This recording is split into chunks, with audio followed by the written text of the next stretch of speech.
n'est pas simplement une affaire de liste électorale ni de casse de la BCEAO. C'est le prolongement de la lutte contre les souverainistes africains en utilisant la justice comme prétexte.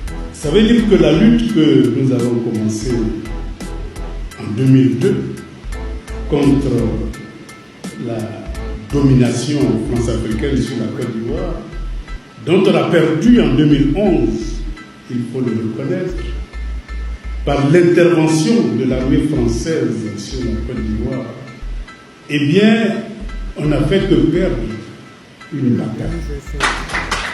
Mais cela n'a pas fait perdre l'ardeur militante à tous les combattants pour la souveraineté.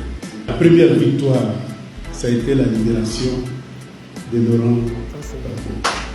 C'est une victoire partielle des souverainistes contre les anti-souverainistes. La victoire ne sera totale que si Laurent Gbagbo retourne de là où il est parti. C'est ce retour de là où il est parti, c'est-à-dire du palais présidentiel, là où on l'a extrait, qui va marquer la fin de la France-Afrique en Côte d'Ivoire et le début de la souveraineté du peuple de Côte d'Ivoire et faire de la Côte d'Ivoire le paradis de ce. Cela passe obligatoirement par l'inscription de Laurent Gbagbo sur la liste électorale. Et donc, ne voyez pas ça comme un phénomène banal. Parce que si on ne réussit pas à l'inscrire, ça devient maintenant l'invention de la France-Afrique contre tous les candidats souverainistes, aussi bien en Côte d'Ivoire qu'à l'extérieur de la Côte d'Ivoire. Car sachez que ce qui marche, la France-Afrique retient ça comme une solution à tous ces problèmes en Afrique. Et donc, non seulement ça va marquer un frein, mais toute autre personne qui va suivre la même idéologie que Laurent Gbagbo sera frappée de la même façon et sera exclue du jeu électoral, que ce soit en Côte d'Ivoire ou dans d'autres pays france-africains. Suivez mon regard.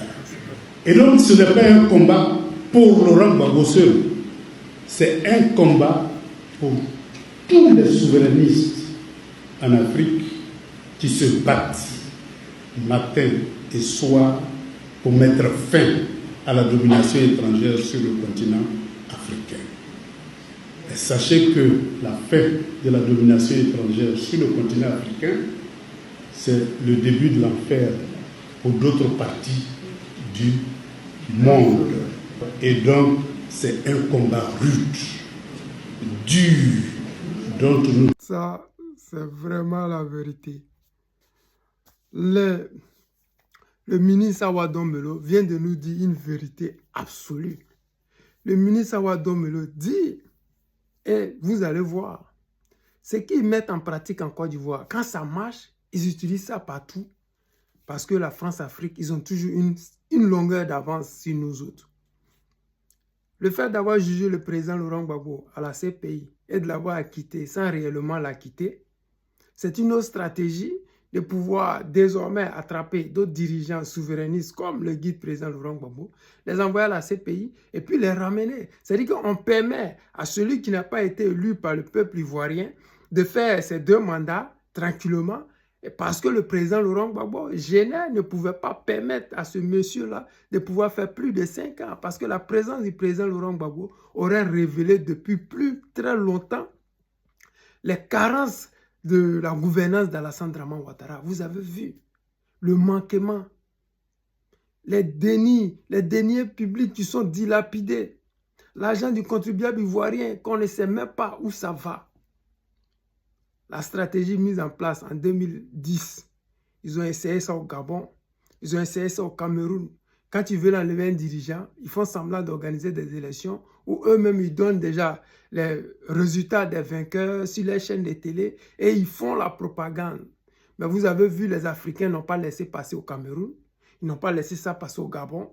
Et je pense que le président Laurent Gbagbo a été l'un des meilleurs exemples pour la souveraineté africaine, pour les souverainistes, parce que le fait d'avoir fait barrage à tout ce mensonge-là, aujourd'hui, permet à des pays comme le Burkina, le Mali, le Niger, de pouvoir avoir la même mise sur les miniers, oui, les ressources.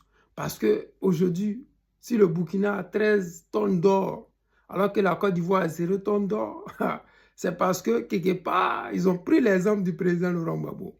Oui, si avant le Niger prenait 10% des contrats signés au Niger sur son uranium, aujourd'hui le Niger réclame 35% à 40%. Mais c'est ce que Gbagbo Laurent avait fait à l'époque. Le pays était divisé. Avec 35%, on a fait une croissance à 3 chiffres. Alors qu'aujourd'hui, Ouattara, avec le pays non divisé, avec toutes sortes de crédits possibles, il fait la croissance à 2 chiffres, mais vous-même qui êtes le peuple ivoirien, vous voyez comment les Ivoiriens souffrent. Les amis, je ne voulais pas être long, je voulais simplement dire aux Ivoiriens et aux Ivoiriennes, le président Laurent Gbagbo, c'est celui-là qui nous permettra d'avoir le sourire après 2025. C'est celui-là qui en lui, nous pouvons avoir confiance. Parce que la politique aussi, c'est ça. Choisissez un leader en qui vous pouvez avoir confiance. Un leader qui peut dire ce qu'il va faire et qui va faire ce qu'il a dit de faire. Ouattara a dit qu'il allait construire 5 universités en 5 ans. 10 CHU en 10 ans. Aujourd'hui, vous constatez que ce n'est pas tous les hommes politiques qui disent ce qu'ils vont faire et qui vont faire ce qu'ils vont dire. J'espère que vous avez compris. La solution actuelle pour les Ivoiriens, c'est le guide président Laurent Gbagbo. Les amis, je vous aime et je sais toujours le président Lota, l'ami des dirigeants qui se respectent.